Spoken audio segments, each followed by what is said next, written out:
What is up, everybody? This is Cody, aka DFS Prodigy, coming to you live to talk about this upcoming 5-gamer for February 11th NBA DFS slate. My audio is working, don't worry, guys. I double checked it, I triple checked it. It's working, we're ready to go. Before we begin, thank you for the support for the videos, guys, and the Patreon. Link is below if you want additional content. You can certainly check that out.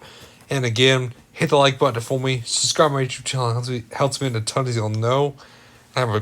And let's dig right into it. So, starting with Toronto and Boston, I definitely like some of this Raptors team.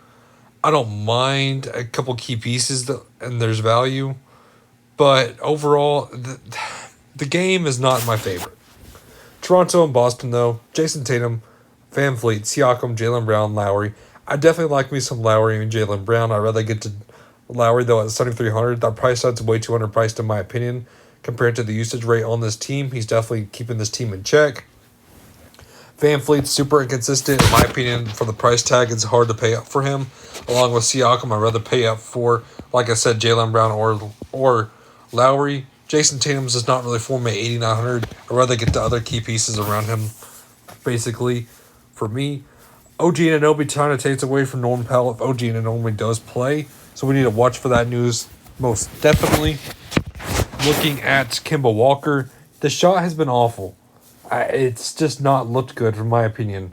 And he's like 6 for 30. So we definitely need to be careful with that. The price tag is intriguing, I know. But I don't really want Kimball Walker. Chris Boucher, though, on the other hand, I definitely do want a piece of.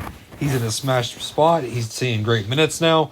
They're being consistent as they can be with Chris Boucher. So he's on pace to get you 50 in a couple nights. I definitely do like that. Tice or Thompson, I'd rather get the Tice. Pritchard, Grant Williams, Teague. I don't know how I feel about the bench. I don't really like the bench guys on this Boston team. Miami and Houston. No Christian Wood. John Wall's back. And no Goran Dragic. So basically, with no Christian Wood, Bam Adebayo's in a smash spot. So I definitely like that a ton.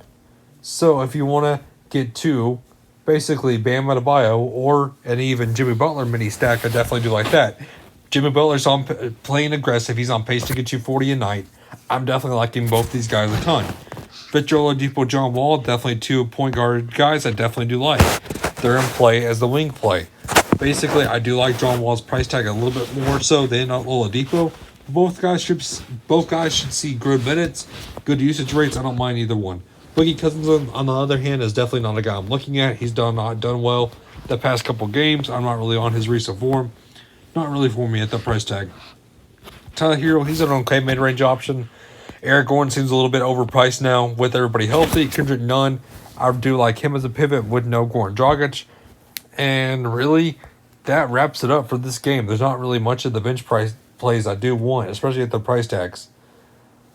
So it's just hard to get to them, guys.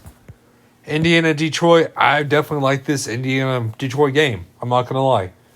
So basically, Sabonis is way too underpriced. I think he should be over 9K personally, but at 8,800, I don't mind taking a shot at either way. Malcolm Brogdon, way too underpriced in my opinion, under 8K also. I definitely like them two guys a ton. Jeremiah Grant's going to be the key piece in order to keep this team in the game, basically.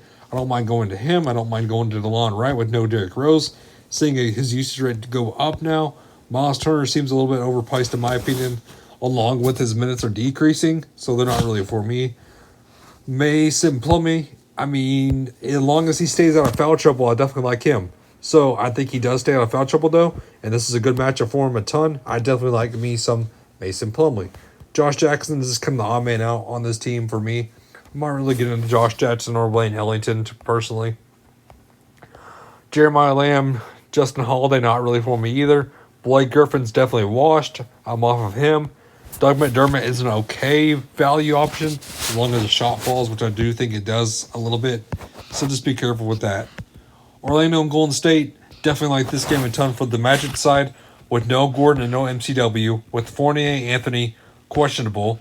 We're really going to have to look for the value. So Vucevic under 10K, I definitely like that a ton. Cole Anthony, like I said, Evan Fournier is questionable. They're more than likely going to be out, which we needed to watch for with the news on that. Terence Ross could be and play easily as a scoring dependent guy. I know he's scoring dependent, I know. But he's going to be one of the main options on this team. I definitely like that. Dwayne Bacon, similar to Terence Ross, just cheaper in my opinion. James Ennis is seeing good minutes at the forward position, and we can see his minutes trend up even more. I definitely like that. And I definitely like Frank Mason basically starting this point guard role with no Anthony. So we could definitely see that.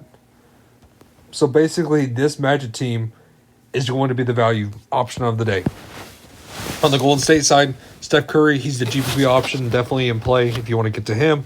Draymond Green, great price tag. Basically to his old role of getting that triple-double upside. I like that. Kelly Oubre's okay. Andrew Wiggins, not for me either. Y'all know how I feel about that. And the rest of the team is just fades. Philly and Portland, Joel Embiid's in the smash spot. I definitely like that. Along with Damian Lillard. I like both guys. You can definitely spin up for them too. Ben Simmons and Tobias Harris are not really for me with Joel Embiid healthy. Enes Kanter, he's done good against Joel Embiid as long as he stays out of foul trouble. He's a mid-range option.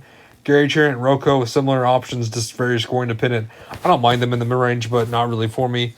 Anthony, no-go for my opinion. Way too inconsistent. Steph Curry could see a usage bump up with Shake Milton questionable and / doubtful. So we could look to Steph Curry. We could look to Cork Mossy in good minutes too. And JJ is definitely seeing minutes now with his starting role back and healthy. So that wraps up this slate for us, guys. Hit the like button for me. Subscribe to my YouTube channel. That's going to be a ton of y'all know. And have a great and safe rest of your night.